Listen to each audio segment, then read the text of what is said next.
Glória a Deus. Eu queria expressar aqui a minha gratidão a Deus pela vida dessa igreja. Que igreja abençoada é a nossa igreja, é ou não é verdade? Já começamos o culto aí, o pastor James quebrando tudo, tempo de intercessão. Que tempo precioso de louvor que nós tivemos aqui. Que atmosfera, né, irmãos? Eu creio que o Senhor tem feito grandes coisas na vida da nossa igreja, e quando a gente fala da nossa igreja, olha para a pessoa que está do teu lado e fale, eu e você somos essa igreja, né? Nós somos essa igreja. A igreja, ela não é essas paredes pretas aí que o pastor James insistiu tanto em nós pintá-la de preto. Eu não queria preto, eu queria branco, mas ele falou, vamos pintar de preto. Eu falei, então vamos pintar de preto. Mas a igreja não é esse barracão, esses ar-condicionado aí que nós compramos, né, que nós vamos usar ele bastante no calor, né?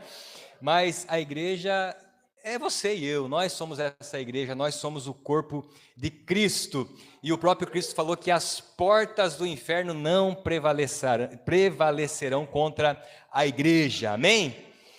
Irmãos, hoje é o último dia então aí dos nossos cultos, do nosso mês da família. E eu tenho uma palavra de Deus para você, uma palavra de direcionamento para você, para a tua casa, para a tua família. E hoje também, né, para a alegria de alguns, acho que para a alegria de todos, nós encerramos, glória a Deus, o jejum de Daniel, né? Eu quero encontrar o Daniel lá no céu e quero dar um abraço nele, falar obrigado, Daniel, por você ter inventado esse jejum tão complicado de fazer, né? A gente tem que parar de comer doce, para de comer... Como é que é farináceos? Nem sei como é que é isso, a gente fica um tempo ali se abstendo de carne, né? Hoje, depois do culto, eu estou livre já para comer uma carninha. Se alguém estiver disposto aí, né, a me convidar, Deus abençoe a sua vida, amém? Mas o Daniel é uma benção, ele inventou esse jejum difícil, né? E a gente entende que é uma direção de Deus para nós como igreja. Já há alguns anos nós temos isso como prática, esses jejuns coletivos.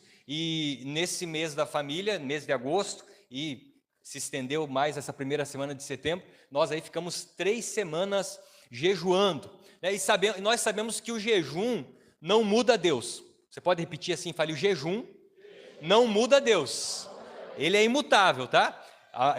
Ele não muda, ele é poderoso, mas a grande questão do jejum, ele tem esse poder para nos quebrantar, para nos mudar, amém? Quantos aqui puderam perceber na sua vida aí uma mudança nesses dias aí? E eu creio nisso, eu creio que nós, como igreja, como família, nós fomos mudados, transformados. Então o jejum ele não tem esse propósito de convencer a Deus a dar ou não dar alguma coisa para nós, né? O jejum, na verdade, ele nos convence a entregar mais da nossa vida a Deus ainda, amém? Amém? Você entregou mais do Senhor, mais da sua vida ao Senhor nesses dias? Amém, glória a Deus por isso. Irmãos, e hoje nesse último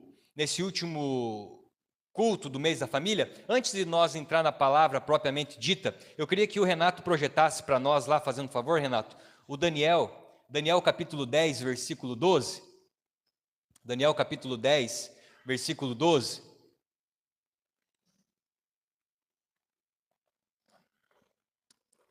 Vamos ler o 2. O versículo 2, fazendo um favor. Olha ali, falando do jejum, né, para fazer o fechamento. Daniel falando, naqueles dias eu, Daniel, pranteei, chorei durante 3 semanas, 21 dias. O versículo 3. Manjar desejável não comi, nem carne, nem vinho, bebidas doces, né? Na minha boca entrou, nem ungi com óleo algum. Ele nem tomou banho nesses dias, tá? Nós tomamos banho. Alguns aí tomaram, alguns não tomaram. Mas o jejum de Daniel era até sem tomar banho, né?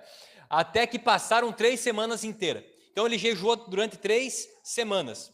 E olha só lá no versículo 12 agora, a consequência, o resultado que Daniel experimentou, lá no versículo 12. Então me disse, não temas, Daniel, porque desde o primeiro dia em que você aplicou o seu coração a compreender e a humilhar-te perante o teu Deus, foram ouvidas as tuas palavras, e por causa das tuas palavras é que eu vim. Então, o jejum ali de Daniel serviu para que ele tivesse um discernimento maior da voz do Senhor.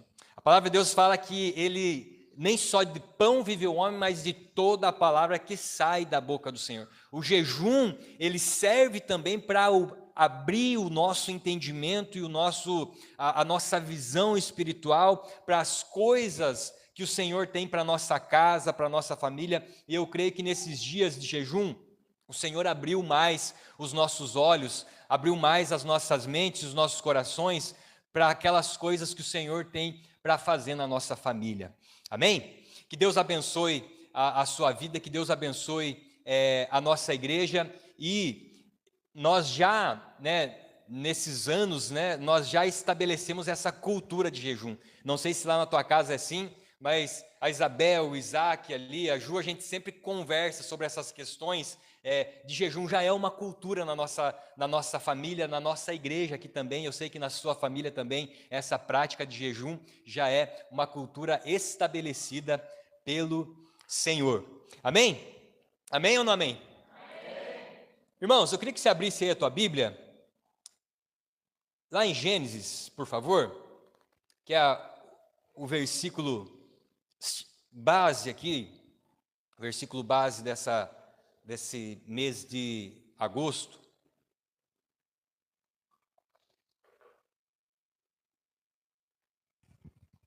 Gênesis capítulo 49, versículo 22.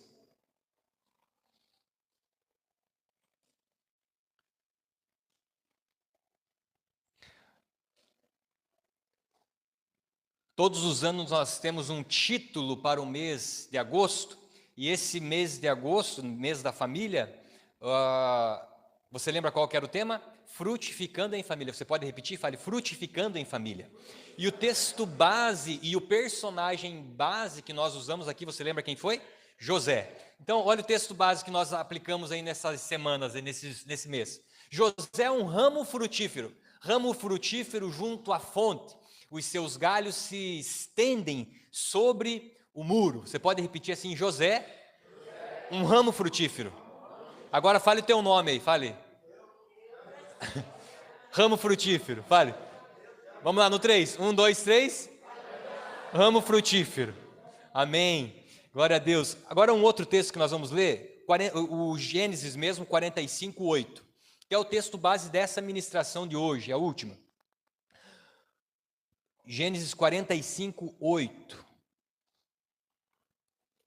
A palavra de Deus fala assim.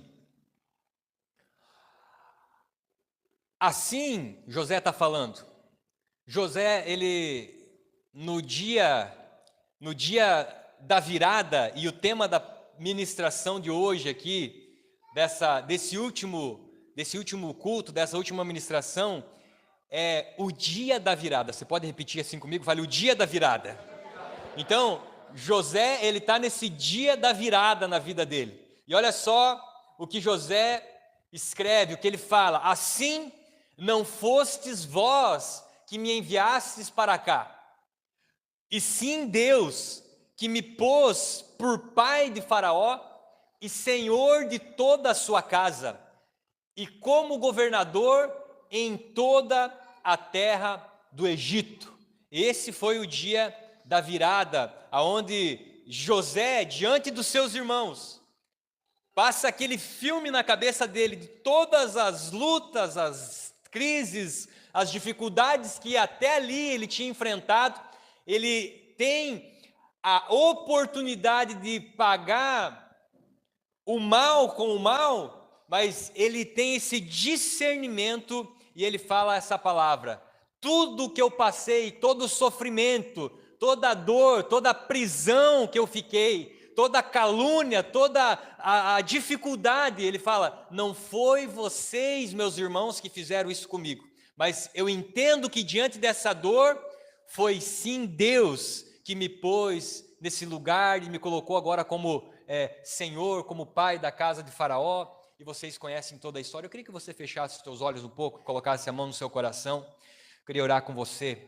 Senhor Jesus, obrigado por essa noite, obrigado por cada irmão, cada irmã que está aqui nesse lugar. Eu sei que o Senhor tem uma palavra do céu para liberar sobre as nossas vidas, e agora nós pedimos, Espírito Santo, nosso amigo, nosso conselheiro, nosso Consolador, aquele que fala conosco. Espírito Santo, ministra o nosso coração, fala de uma maneira que cada um aqui possa entender, ó Deus. Não, ó Pai, por aquilo que eu vou argumentar aqui, Jesus, não por aquilo que eu vou tentar trazer aqui, Senhor, de palavra, de ensinamento, mas Espírito Santo traz uma revelação personalizada no coração de cada um desses meus irmãos e irmãs aqui nessa noite, em nome de Jesus. A primeira mensagem que nós falamos aqui, você lembra qual foi? Foi a família idealizada. Primeira ministração que nós trouxemos aqui, primeiro culto. A segunda mensagem foi os sonhos de Deus para a nossa casa, para a nossa família. Falamos aqui sobre os projetos de Deus. Nós fazemos projetos, nós fazemos planos para nossas casas, mas é a vontade do Senhor que permanece sobre os nossos lares, amém? A terceira mensagem, o pastor James aqui trouxe a mensagem consagração em família, onde nós pudemos entender que nós precisamos dedicar a nossa casa, dedicar os nossos filhos, o nosso casamento em santidade ao Senhor. Então essas três mensagens nós falamos sobre isso, e a última semana o pastor Shalom aqui também trouxe uma palavra muito direcionada sobre a nossa casa, sobre o Senhor escrever mais uma vez as palavras que muitas vezes nós esquecemos. Ele falou sobre nós trazermos à memória aquelas palavras que o Senhor há tempo atrás falou, então ele nos ministrou sobre isso. Pastor Cezinha também, quando ele ministrou aqui, ele ministrou aquela palavra tão direcionada para nós. Você lembra daquela palavra? Uperetes, né? Que nada mais é do que servos, né? Nós precisamos nos render como servos, não só na nossa casa, mas em todos os lugares que nós passarmos, nós precisamos ser servos. E é interessante, não sei se você sabe, o significado da palavra família. Sabe qual é o significado do nome família? Família, a etimologia dessa palavra, ou o significado inicial dessa palavra é um conjunto ou um grupo de escravos. A palavra família, se você depois quiser pesquisar aí, a palavra família quer dizer grupo de escravos, né? Por isso que às vezes a esposa está lá, fala assim, né? Parece que eu sou uma escrava nessa casa. Ela está certa, é assim mesmo, né? O maridão, não, parece que eu sou um escravo, fico me matando. É assim mesmo, então você está certo. Família é um grupo de escravos, onde um se doa para o outro, onde um serve o outro. Esse é o significado da palavra família. E essa palavra uperetes é aquele que serve, aquele que se doa, aquele que cumpre o propósito do Senhor para a sua vida e para a sua família. Você que perdeu alguma dessas ministrações, nós temos todas elas no YouTube lá, Renatão. Renato é uma bênção, vamos aplaudir a Deus pela vida do Renato, que tem gravado aí os cultos. Inclusive eu quero cumprimentar aí os irmãos que estão acompanhando também de maneira online aí no nosso canal do YouTube. Mas se você perdeu alguma dessas ministrações, depois você acessa lá no YouTube, como que está lá? Comunidade Cristã Zoe Itajaí, eu acho que é isso aí. Você digita lá e depois você pode acompanhar cada mensagem, você que perdeu alguma. Mas hoje, meus irmãos, nós vamos falar sobre o dia da virada. Repita assim comigo, fale o dia da virada. E eu olho para a vida de José e eu vejo José, alguém que encarou a sua jornada ou a sua caminhada, o processo todo que ele viveu, desde quando ele estava na casa do seu pai, mesmo ainda adolescente. Eu vejo José uma pessoa muito centrada, muito focada e, sobretudo, alguém muito maduro diante dos processos do Senhor na sua vida. Alguém que sabe, ou alguém que sabia que o dia da virada iria chegar na sua vida. Ele era um homem, a Bíblia fala, José um ramo frutífero, que diante dos muros, diante das dificuldades da vida, a Bíblia fala que José, ele passava por cima dos muros, ou seja, ele sempre tinha um olhar um sentimento, algo no seu espírito que estava confirmando que logo o jogo ia virar. Logo aquela situação difícil, ela tomaria um rumo diferente. Eu vejo José assim, ele sabe que o dia da virada iria chegar. Ele sabe que, por mais que aquela situação parecesse difícil, logo o Senhor terminaria com ela. Logo, todas aquelas promessas que o Senhor tinha dado a ele, logo toda aquela visão que ele tinha tido do futuro dele, isso iria acontecer. José era essa pessoa, vamos usar essa linguagem otimista, e trazendo para a nossa linguagem cristã, era alguém que carregava uma fé. Alguém que não se movia por vista, mas era alguém que se movia por visão. Repita assim comigo, fale: eu não posso me mover por vista, mas eu preciso me mover por visão. Sabe, meus irmãos, José é aquele cara que ele entendia que logo o sonho dele, o sonho que Deus tinha plantado no coração dele, logo iria acontecer.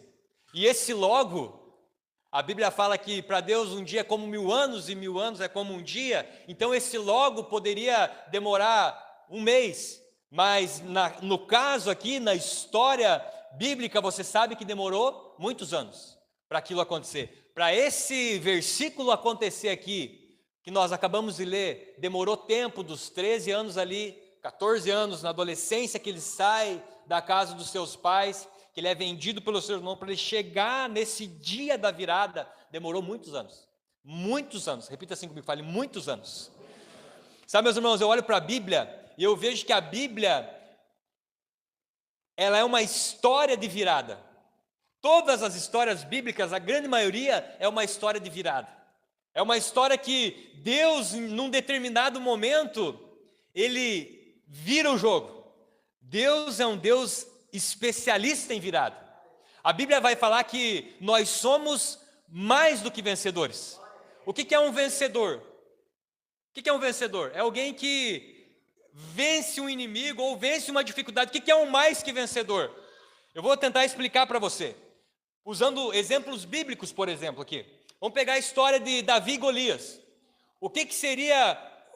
Qual que seria o cenário de um vencedor ali? Se nós colocássemos do lado um guerreiro com 1,80 m e do outro lado colocássemos ali um guerreiro de 1,80 m e travasse uma batalha, então dali sairia um vencedor.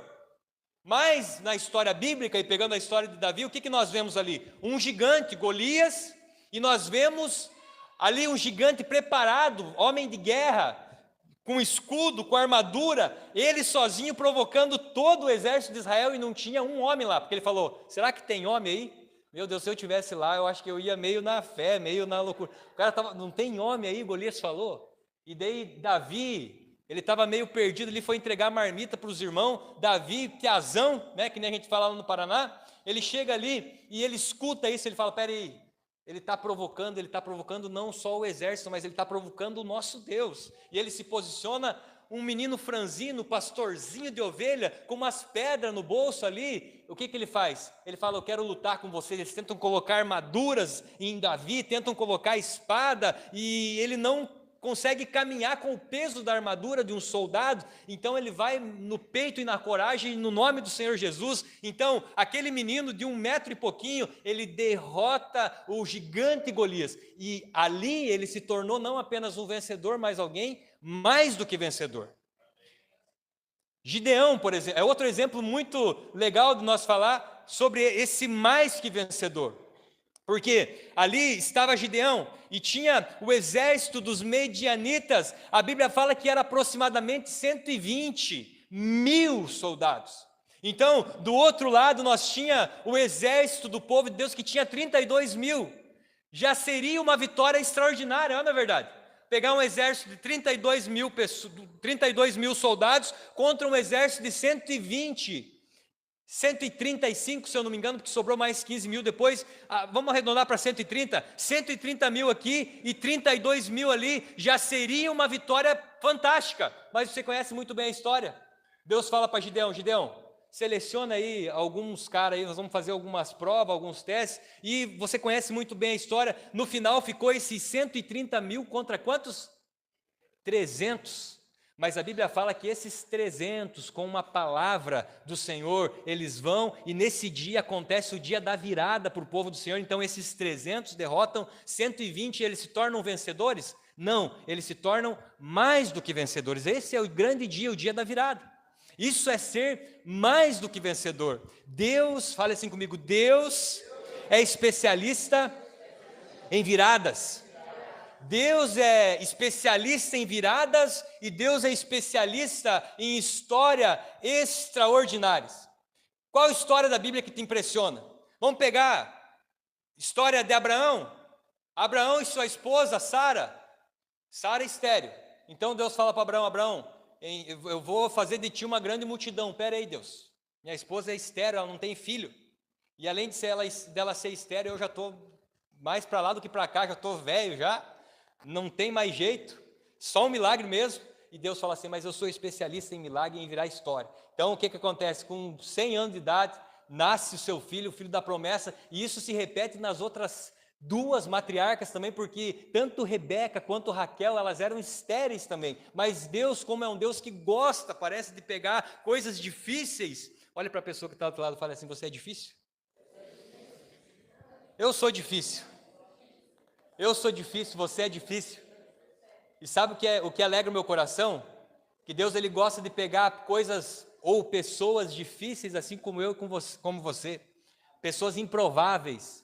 Ele gosta de pegar para quê?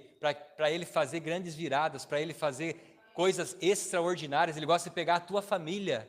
Que você olha assim e fala, não, mas a minha família não tem jeito, minha família é complicada, lá em casa é difícil, é complicado, o senhor não sabe como que é, mas Deus, Ele é especialista em virar o jogo, em mudar a história. Ah, mas você não conhece meu marido, eu já falei, eu já fiz tanta coisa, já fiz campanha, parece que quanto mais eu rezo, mais assombração aparece, mas Deus é especialista em reverter histórias desse tipo. Ah, mas o meu filho se perdeu nas drogas de novo, está daquele jeito, mas é esse tipo de história que Deus gosta de virar o jogo para te tornar mais do que vencedor. Meus irmãos, perceba na sua vida, Deus está fazendo algo novo na sua casa. Deus está fazendo algo novo. Olha só o que Isaías escreve, abra para nós lá, posta para nós ali fazendo um favor, Renato, Isaías 43, versículo 18. Isaías capítulo 43, versículo 18 e 19. Não vos lembreis das coisas passadas, nem considereis as coisas antigas. Eis que faço, fala, eis que faço. Ele faz, é hoje, é agora, nova todas as coisas, que está saindo à luz, porventura, não percebeis? Eis que porei um caminho no deserto e rios no ermo. Essa é a palavra para mim e para você, meu irmão. O que o profeta Isaías está dizendo, ele está dizendo assim, chegou o momento de ter esperança. Talvez, meu irmão e minha irmã, você chegou no final desse mês de agosto, você está falando assim, parece que não mudou nada na minha casa. Eu quero dizer para você, talvez não mudou nada de maneira natural, mas as coisas espirituais, elas se discernem espiritualmente. Então, comece a abrir o teu olhar espiritual para perceber que o Senhor já está fazendo, comece a gerar expectativa no teu coração com aquilo que já está acontecendo e com aquilo que vai acontecer ainda, meu irmão. O que é esse caminho no deserto? O que é esse caminho no deserto que a Bíblia fala aqui que o Isaías vai escrever? O que seria esse caminho no deserto? Um caminho no deserto é uma direção mesmo no meio de uma confusão. Isso é um caminho no deserto. Talvez você olhe para o cenário da tua família e fala, você está meio confuso, está meio difícil. Esse é o caminho no deserto. Só consegue enxergar um caminho do deserto quem conhece o caminho. Pegou ou não pegou? Só consegue perceber um caminho no deserto aquele que conhece o caminho. Quem que é o caminho? Ele é o caminho, ele falou, eu sou o caminho, a verdade, a vida. Talvez fale assim, mas estou lá num cenário difícil. Eis que vou colocar um caminho no deserto e que só enxerga o caminho aquele que conhece o caminho. O que é esse rio no ermo? Ermo significa seco, significa estéril. Ermo, essa palavra quer dizer algo impossível de ter vida, é um lugar de morte, mas Jesus está falando para você: eu vou colocar um caminho no deserto e eu vou colocar um rio no ermo, algo que demora para acontecer, mas quando vem é algo poderoso, é algo sobrenatural, é algo tremendo. Meu irmão, José, ele provou dessa virada. José, se nós for olhar para a vida dele, ele foi marcado. Ele foi marcado em todas as estações, em todas as fases da sua vida. Ainda bem criança, a sua mãe morreu. Você lembra da história? A mãe de José, quando ela estava ali dando a luz ao seu irmão caçula, Benjamim, a Bíblia fala que ela morre. Então ele teve uma infância muito difícil. Sem a sua mãe, ele morre, ele vive órfão por um tempo ali, sem a sua mãe. Na adolescência, ele é traído, é vendido pelos seus irmãos. Eu estou fazendo aqui uma leitura rápida do que aconteceu. Quando jovem, ele é vendido como escravo, e ainda como jovem, ele passa boa parte ali da sua adolescência, da sua juventude, já entrando na fase adulta, ele passa onde? Numa prisão. Eu tive a possibilidade de trabalhar em cadeias. Eu fazia trabalhos como pastor em cadeia, e também tive a oportunidade de visitar cadeias. Eu acho que já contei aqui um pouco da história da minha família com relação ao meu irmão desde muito cedo, ficando preso em várias penitenciárias. Então eu visitei várias penitenciárias, várias cadeias, e visitando também, fazendo visitas pastorais, e também tive o privilégio, eu posso dizer assim, de trabalhar numa cadeia, e olhando assim para esse ambiente. É um ambiente muito difícil, muito complicado, muito hostil, muito complicado. E José, ele passa boa parte da sua vida num lugar como esse, e eu posso afirmar para você, era um lugar muito pior dessas cadeias. O Arthur trabalha numa penitenciária, ele sabe do que eu estou falando também, mas as cadeias da antiguidade eram muito piores do que as cadeias, as prisões que nós vemos hoje em dia. E José, ele é marcado na sua vida quando ele fica preso, e aí também ele não teve paz em nenhuma fase da sua vida. Ele sempre estava naquela dificuldade, e aparentemente José, ele tinha uma vida de sofrimento, aparentemente. Por que eu falo isso? Porque quem olhava de longe, talvez olhava para José e falasse assim: meu Deus, aquele ditado popular, né? Parece que jogou pedra na cruz. Olha só, coitado desse homem, é uma atrás da outra. Ele se levanta de uma, já leva outra pedrada. Ele vai, quando o negócio vai acontecer, ele é caluniado. Mas agora vai, e ele é traído, agora vai, sabe? Mas ele provou de uma das maiores viradas já registradas, não só na Bíblia, mas em toda a história da humanidade. Deus levantou José não só como ali um governador do Egito, como ele foi, mas naquela ocasião o Egito era a maior nação da face da terra. Então ele foi, em outras palavras, o grande governador do mundo naquele momento, naquela oportunidade. É óbvio que José, ele traz também essa mensagem para nós. Ele é uma tipificação de Jesus. No Antigo Testamento nós vemos várias tipificações, nós já falamos aqui sobre isso. Moisés é um tipo de Cristo, José é um tipo de Cristo, e nós vemos que José, ele foi levantado ali como um grande salvador também de todo o mundo. Mas, irmãos, eu queria falar aqui para os irmãos nessa noite algumas lições muito importantes que nós aprendemos sobre o dia da virada. Lições importantes que nós aprendemos sobre esse dia da virada. Primeira coisa aqui, dessas lições que nós aprendemos, é que, repita assim comigo, fale: o choro tem hora para terminar. Agora fale com fé no teu coração, fale assim: o choro tem hora para terminar.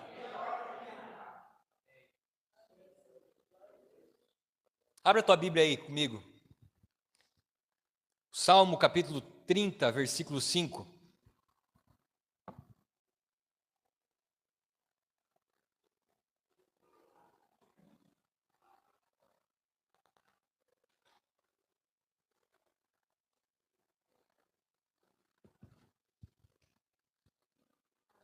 Aleluia.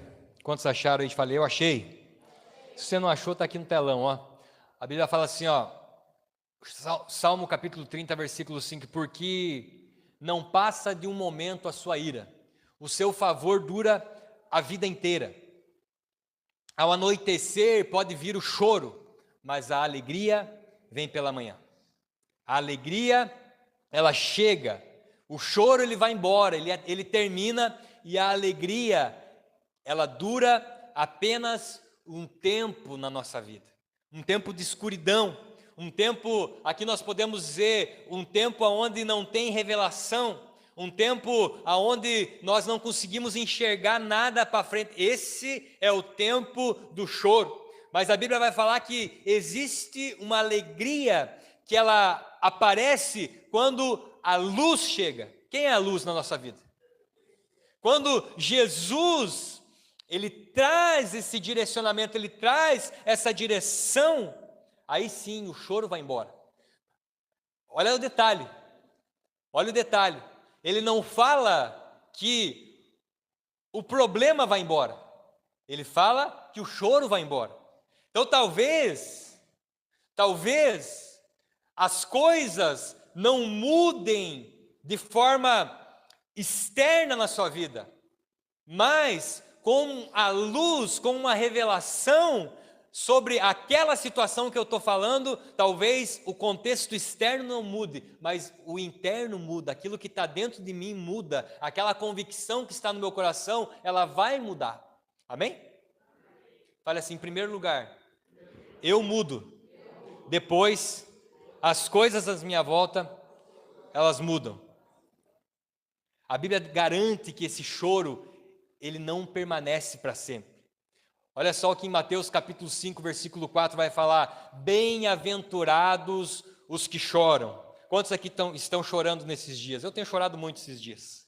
Eu tenho chorado muito esses dias, por muitas coisas, mas o que alegra o nosso coração, porque serão consolados. Bem-aventurados os que choram. Então toda vez que você chorar, lembre-se que você será consolado, e esse consolo não é de uma pessoa qualquer, esse consolo é o próprio Cristo que vai consolar você, em nome de Jesus. Uma hora, meu irmão e minha irmã, as lágrimas, elas param, e o consolo, ele vem sobre a tua vida, sobre a tua casa, sobre essa dificuldade que você está enfrentando. Olha só o que o salmista vai escrever, salmista no Salmo 126, Salmo 126, versículos 5 e 6. Acho que esse eu não te passei, né, Renato? Ainda bem que você é rápido aí. Salmo 126. Olha só, meu irmão, olha o que está escrito ali. Se você não abriu, olha só o que está escrito ali, ó. Os que com lágrimas semeiam. O que fala ali? Os que com lágrimas semeiam, com júbilo colherão, ceifarão. Quem sai andando e chorando enquanto semeia, voltará com júbilo, trazendo os seus feixes. Você pode dar uma glória a Deus por isso? Fale para a pessoa que está do outro lado do choro, tem hora para acabar. O choro, ele dura uma noite, mas a alegria, ela vem pela manhã. O salmista, ele vai escrever no Salmo 30, versículo 11, e eu poderia ficar aqui lendo vários textos para você, mas o salmista no Salmo 30, versículo 11, ele fala que ele transforma o nosso pranto, o nosso lamento em festa, a nossa tristeza em alegria. E o último texto que eu quero ler nesse tópico aqui, o Salmo 56, Renato. Salmo 56, 8.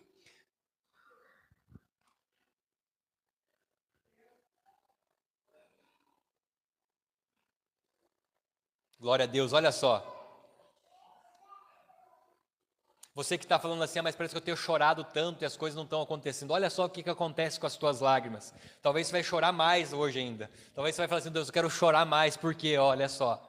Contaste os meus passos quando sofri perseguições. Olha só que legal, contaste os meus passos. Nada passa desapercebido aos olhos do Senhor. Ele recolhesse as minhas lágrimas no teu odre. Não estão elas inscritas no teu livro? Todas as tuas lágrimas, meu irmão, que você chora de madrugada, sabe? Olha para mim aqui um pouquinho.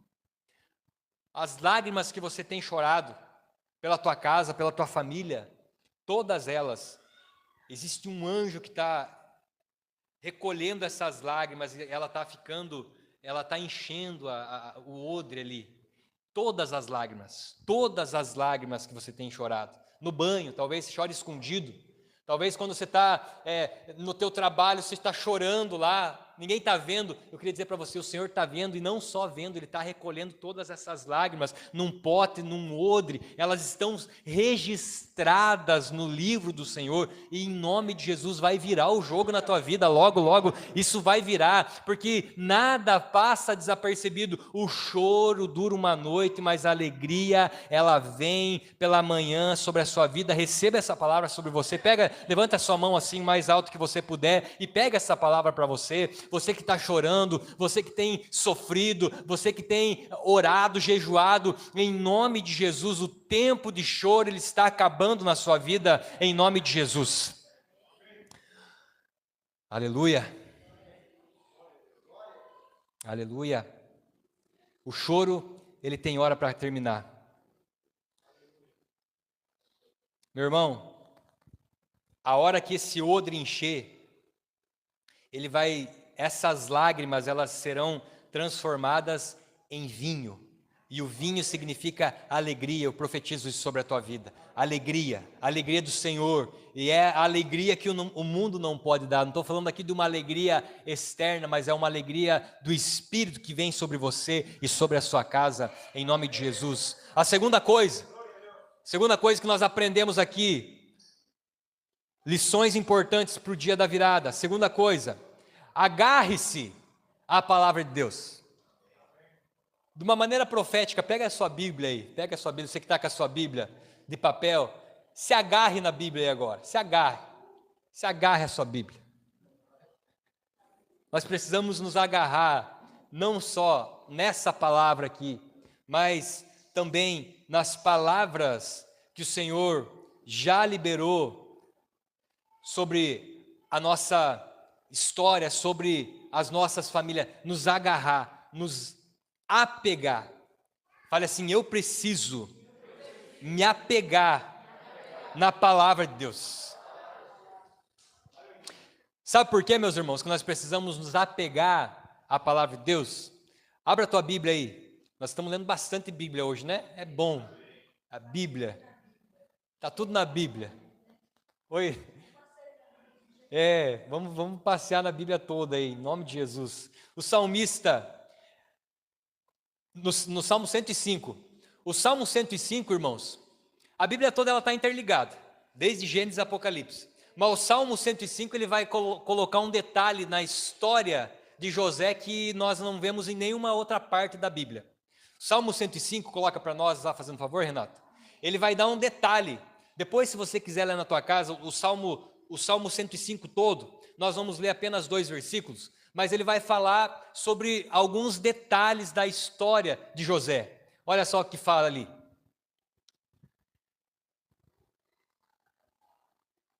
Será que é o 105? Não, não é não. É 105, 17. É o 17? É o 17, versículo 17. Por favor, Renato. Aí. Olha só. Adiante deles enviou um homem, José, vendido como escravo. Até aí tudo bem, a gente conhece a história já, né? Versículo 18. Isso aqui não está na história, tá? Não está na história lá de Gênesis, mas está aqui na Bíblia, então aconteceu. Cujo pés apertaram com grilhões, e a quem puseram em ferros, até cumprir-se a profecia a respeito dele, e tê-lo provado a palavra do Senhor.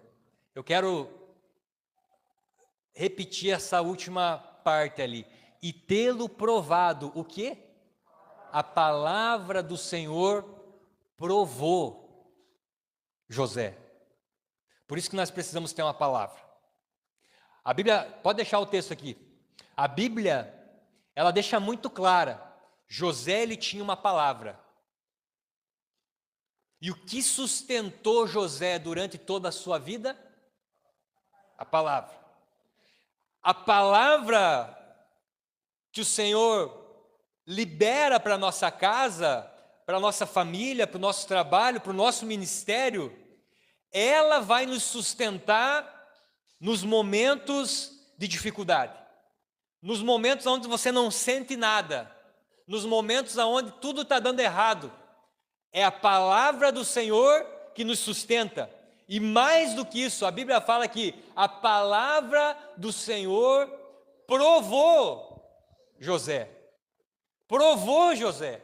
Ela desafiou José. Ela esticou José. Ela levou José a um nível assim diferente. Ela levou José a um nível de fé que até então ele não tinha alcançado. Sabe, meus irmãos, nós aprendemos com José que quando nós temos palavra, pode acontecer tudo, mas também pode acontecer nada, que nós vamos permanecer. José nos ensina que a palavra de Deus, ela precisa permanecer conosco no dia bom e no dia mau. A palavra de Deus que nos sustenta, ela precisa estar nas nossas mentes e, sobretudo, no nosso coração, porque é ela que vai determinar os nossos passos. A Bíblia, o salmista vai escrever, ele fala: lâmpada para os meus pés é a tua palavra e luz para o meu caminho. Quando a Bíblia está falando lâmpada para os meus pés, ele está falando de presente. Ele está falando do hoje, do agora. Então eu preciso ter uma palavra para hoje. Mas também eu preciso que essa mesma palavra ela me dê um direcionamento, uma visão para o futuro. Lâmpada para os meus pés é a tua palavra, ela está me direcionando hoje. E sabe, não sei se você já fez isso, mas nós lá do interior do Paraná, fizemos isso várias vezes, de ir no meio do mato, de uma mata, num lugar, numa vigília ou alguma outra coisa, caçar, sei lá, você vai com uma lanterninha no meio do escuro, no meio do mato. E aquela lâmpada, aquela lanterna, ela ilumina onde? Aqui. Para frente você não enxerga nada. Só escuta o barulho dos bichos, dos grilos, das onças. Aí peguei pesado, né? Mas você fica ali, você não consegue enxergar nada na frente, mas você está enxergando aqui. Você está enxergando aqui, você tem uma palavra, você tem uma lâmpada. Mas também, com Deus, nós sabemos que nós temos uma palavra que nos direciona para o nosso futuro, para as coisas que estão por vir ainda, para as coisas que não aconteceram e irão acontecer, porque se Ele prometeu, Ele vai cumprir. Nós precisamos apenas nos posicionar hoje, para que essas palavras se cumpram. Esse texto nós precisamos ler também, Renato. Salmo 119, 50. Se puder colocar você está colocando na revista atualizada, né? Eu acho que essa versão é top. Olha só. O que me consola na minha angústia é isso, que a tua palavra me vivifica. Obrigado pelo amém. O que me consola na minha angústia é isso, que a tua palavra me vivifica. Nada mais pode trazer vida, nada mais pode gerar vida, Trino, do que a palavra de Deus. A palavra de Deus, ela tem esse poder de criar coisas. Lá do princípio, não existia nada. A Bíblia fala, a terra era sem forma e vazia. E o que aconteceu? Deus falou, haja. A palavra do Senhor, ela tem esse poder de trazer à existência coisas que não existem. Coisas que até então não existiam, elas passam a existir. Eu quero profetizar isso sobre a tua casa, sobre a tua família. Se você quer isso sobre a tua vida, levante sua mão bem alto e feche os teus olhos. Eu quero profetizar em nome de Jesus o que ainda você não viu na sua família, coisas, palavras que ainda você não experimentou. Em nome de Jesus, o Senhor está trazendo uma virada sobre a tua casa. O Senhor Jesus está trazendo uma virada sobre o seu casamento. O Senhor está trazendo uma virada sobre as tuas finanças, o Senhor está trazendo uma virada sobre os teus negócios, o Senhor está trazendo uma virada sobre os teus relacionamentos. A única coisa que nós precisamos fazer é nos agarrar à palavra do Senhor. Receba sobre a sua vida essa palavra em nome de Jesus. Lâmpada para os nossos pés é a tua palavra, luz para o nosso caminho. Nós seremos provados, meu irmão, nós seremos provados em relação à nossa família. Por isso que nós precisamos ter uma palavra. Por isso que nós precisamos estar com os nossos ouvidos atentos ao que o Senhor está dizendo, aquilo que o Senhor já falou e aquilo que Ele continua falando sobre as nossas famílias. A terceira coisa, fale graças a Deus. Não é a última, tá? É a terceira. Aleluia.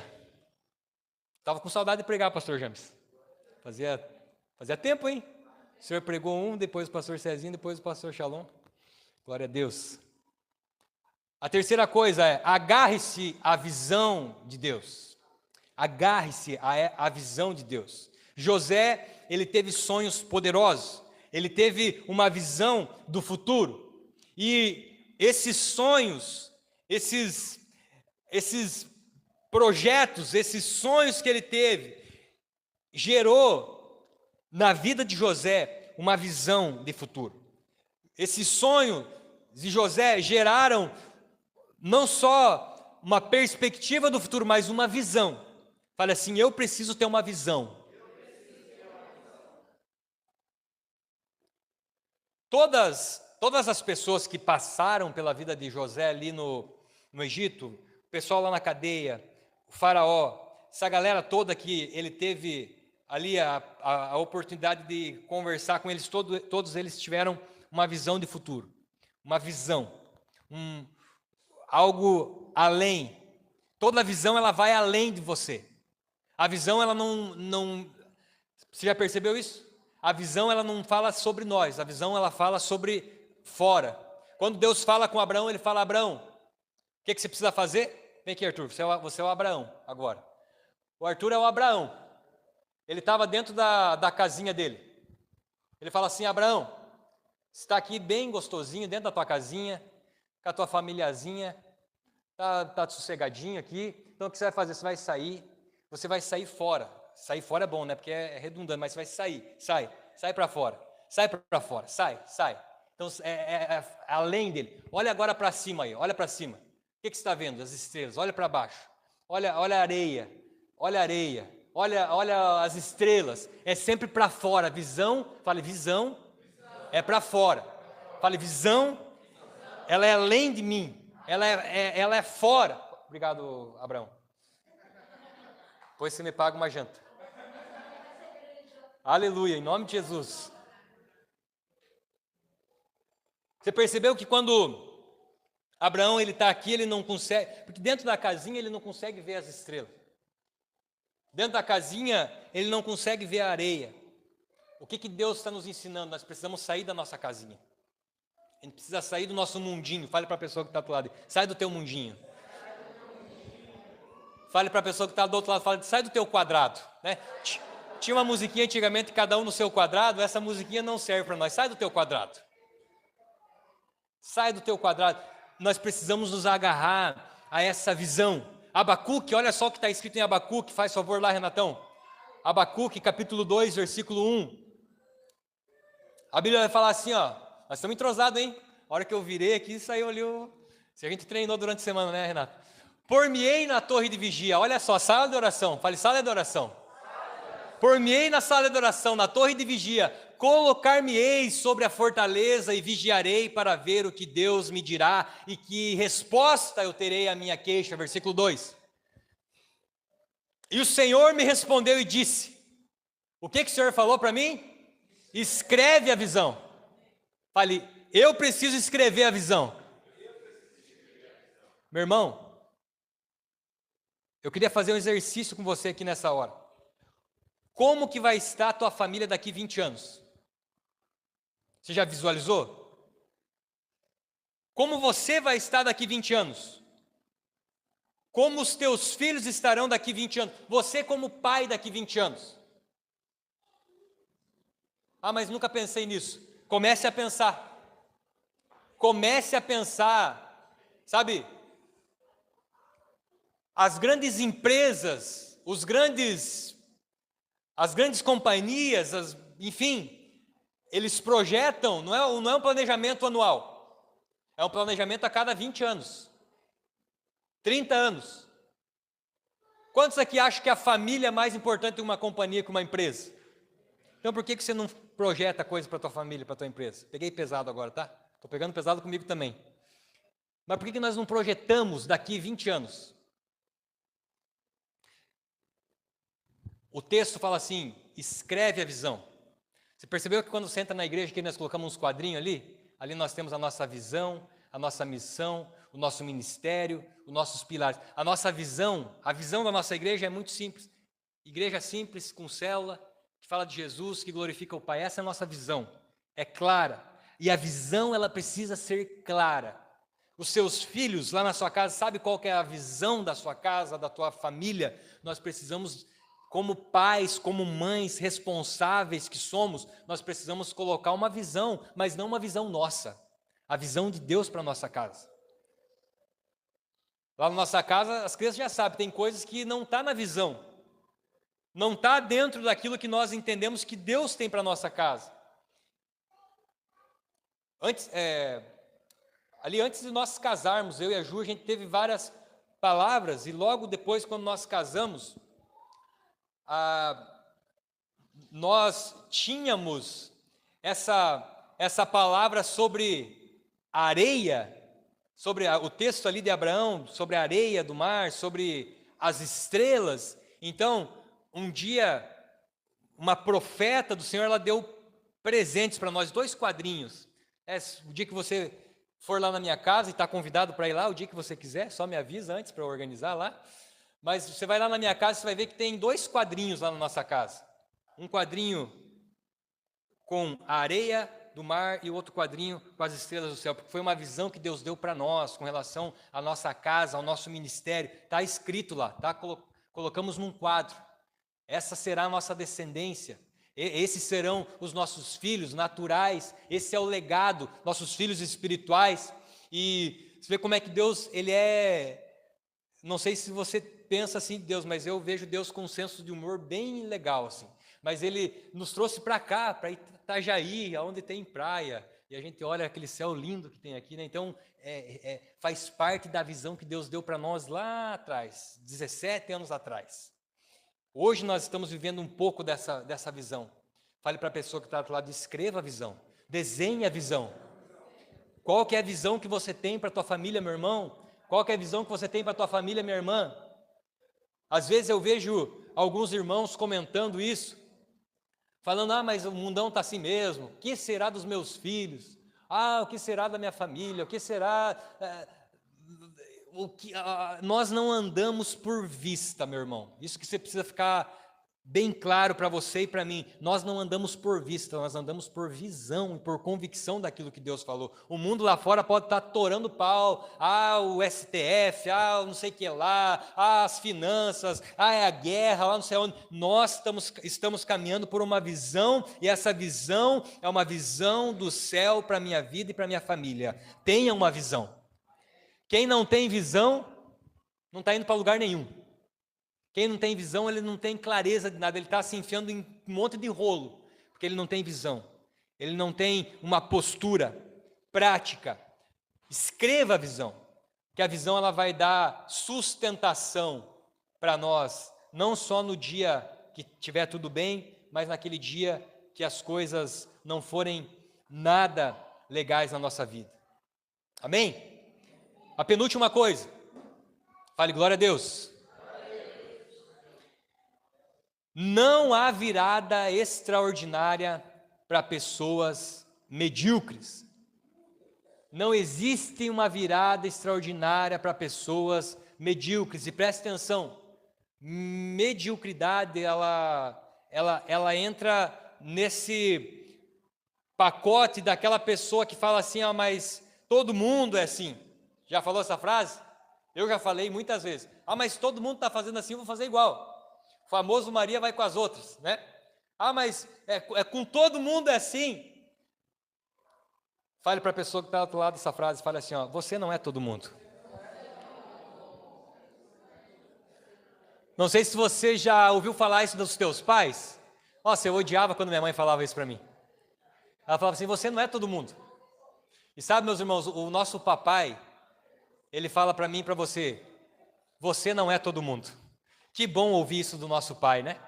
Que bom ouvir isso do nosso Deus, que nós não somos todo mundo. Ou seja, não dá para nós viver uma virada extraordinária de um Deus que é extraordinário, fazendo coisas medíocres e sendo pessoa medíocre. José não era um cara medíocre, ou era? Não era um cara medíocre. Por onde ele passava, ele era acima da média. Lá na casa de Potifar, com a Potifera, ele foi alguém acima da média. O que todo mundo faria? Iria deitar com a mulher. Ele ia falar assim, não, mas meu Deus, não resisti à tentação e pequei, caí. Daí ele falou, não, eu sou acima da média.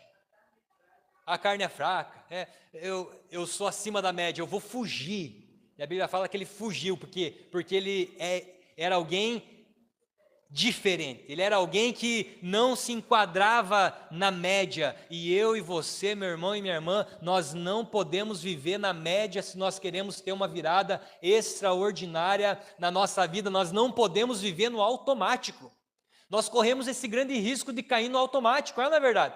No piloto automático, amanhã segunda-feira brava, meu Deus, amanhã cedo, daí você está aqui no culto, você já está pensando amanhã, você já está pensando que o salário vai cair, vai ter que pagar o aluguel, vai ter que pagar o boleto, e já vai faltar dinheiro, você já vai ter que ir lá, e vai ser aquela coisa, e meu Deus do céu, porque você não conhece minha vida, pastor, porque eu sei assim, você não é todo mundo. Desculpa eu tenho aqui, eu podia falar um monte de desculpa para você, um monte não, tem algumas. Tem algumas desculpas aqui, uma desculpa bem legal para compartilhar, mas eu não posso dar desculpa, eu preciso viver acima da média. Sabe, meus irmãos, algo que muitas pessoas confundem propósito com destino. Muitas pessoas confundem propósito com destino. Destino é totalmente diferente de propósito. Propósito é algo que eu já estou vivendo hoje, destino é aquilo que eu vou alcançar se eu estiver dentro do propósito. Muitas pessoas, elas vivem frustradas e não alcançam o seu destino porque elas vivem frustradas no propósito, ou elas vivem com outro propósito, que não é o propósito de Deus. Não sei se eu estou tentando...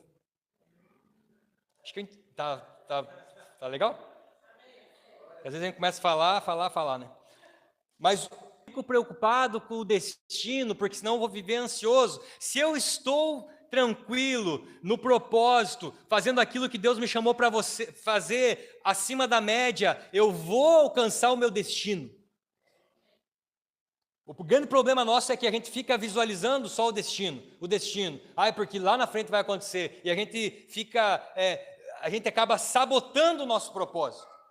A gente acaba vivendo fora do propósito que Deus tem para a nossa família e para a nossa casa. Meu irmão e minha irmã, nós precisamos nos posicionar hoje. A Bíblia vai falar, santificai-vos amanhã, santificai-vos hoje, para amanhã, o destino. Se você estiver dentro do propósito, você vai alcançar o destino. E aquele que vive no propósito, ele não fica perseguindo o destino, porque se ele está dentro do propósito, o destino dele logo vai chegar, porque ele não se preocupa com isso. Há um tempo atrás nós falamos aqui sobre o caminho, né? Ele é o caminho. Então, nós não iremos alcançar, nós já alcançamos hoje, aqui, agora. Nós já estamos usufruindo, nós já estamos desfrutando das coisas do Senhor, mas nós só viveremos uma virada extraordinária se nós formos pessoas acima da média. José, eu não consigo ver José como aquele cara, quando acontecer, aonde ele estava, na prisão, ele estava dentro do propósito. Lá no buraco, ele estava dentro do propósito. Sendo caluniado, ele estava dentro do propósito. Ele tinha a visão dele no propósito. Quando nós caminhamos no propósito, as coisas, a virada na nossa vida, ela vai chegar e ela vai acontecer em nome de Jesus.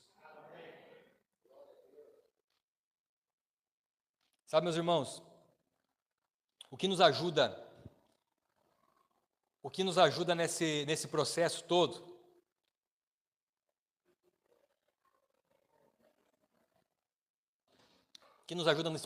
é que quando nós estamos no propósito de Deus, para nossa casa, para nossa família, nosso ministério, quando nós estamos nesse processo, aquelas coisas, aquelas questões que muitas vezes nos frustram, que nos desanimam, que nos pegam de surpresa, essas mesmas dores, elas produzem em nós testemunhos e mensagens poderosas que tocarão outras pessoas.